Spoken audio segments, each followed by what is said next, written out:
Wow. Don't do it, guys. Don't do it. If you're vegan, don't go fruitarian. If you're a normal human, don't go vegan. My goodness. Detox. The guy's detoxing. So he's done detoxing. Yeah, I'd say so. This is obviously eating disorder. This is male anorexia. This is insane. Pro tip, you're not supposed to be able to see your rib cage through your chest. Well, I shouldn't laugh. If it wasn't a real person, it would be funny. This is a real kid, misguided. This guy calls himself Raw Bliss 95. Maybe 90, I don't know, 95 when he was born. I don't know where the 95 comes from. But anyway, kid, come on, dude.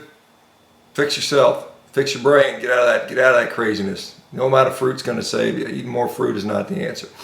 All right, let's talk about something better. Okay? Let's talk about the book, Carnivore Diet. A lot of people want to know what's in it, what it's about. It is coming out on November the 19th. It'll be released worldwide. You can get it anywhere in the world. It will have an electronic version. It will eventually have an audio version. I probably won't read the audio version. People ask, what's wrong with your voice, Dr. Becker? Why is your voice so rough? The reason my voice is so rough is because I had reflux for years. For years I had reflux, beat up my vocal cords. I don't have reflux anymore. It's just going on a carnivore diet, so that's great. So, but that's the reason for that. So I probably won't be reading the book.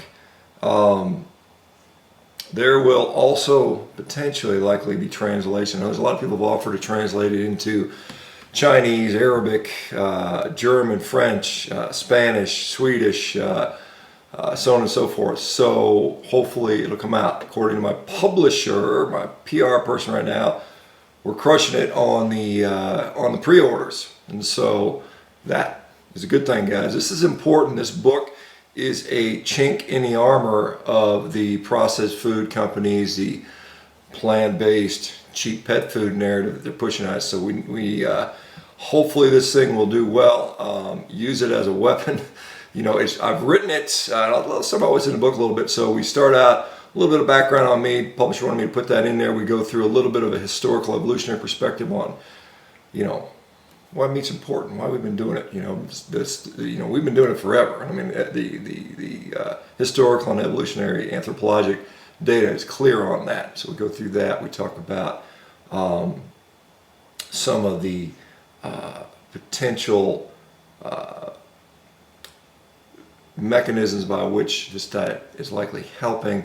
We talk about a lot of the misconceptions around meat and the misconceptions around the planty goodness that's out there. Of course, we talk about why a lot of these sort of health conditions seem to be improving.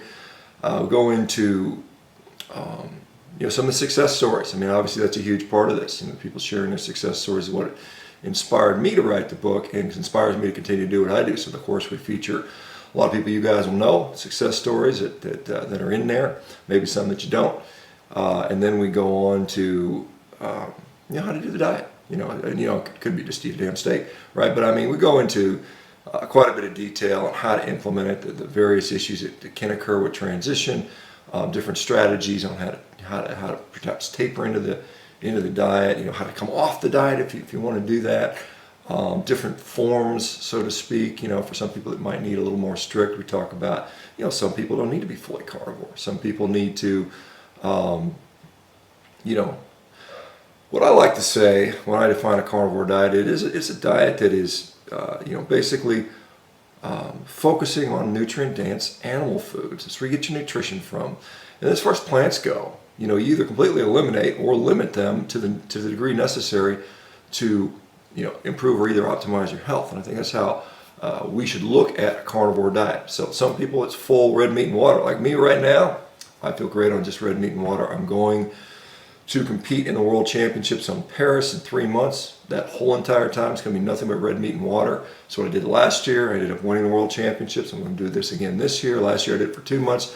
This year I'm doing it for 3 months. You're like, what else do you eat normally? Well, sometimes I'll put in eggs and salmon and a little bit of dairy, stuff like that. I'm gonna go really strict on that just because I personally feel better on red meat and water. But back to the book, we also talk about veganism. Is veganism the answer? And I give my a lot of the counterpoints on why veganism is not the answer. And I hope you guys will enjoy it. I hope you guys will get it. I hope you guys will share it. I hope you guys will help to promote it to your friends and family so this thing takes off. Obviously, I'm happy to sell more books, but realistically, I want to share this message and spread it as far as wide as possible. We need to elevate the discussion. We need to get it into the mainstream consciousness. Maybe we need to rethink nutrition. I really think we do. And again, it's not that everybody on the planet needs to be carnivore, but we need to really think about the fact that we are already 70% plant-based in the West. And in countries that are more plant-based, a lot of these places are suffering from malnourishment throughout the world. And obviously, poverty has a role in that. But do we really want to go to a lower quality diet? Do we really want to remove the most nutritious part of the diet from the food supply? Or should we maybe go more the other way? And can we do that? Can we do that sustainably? And I would argue we can.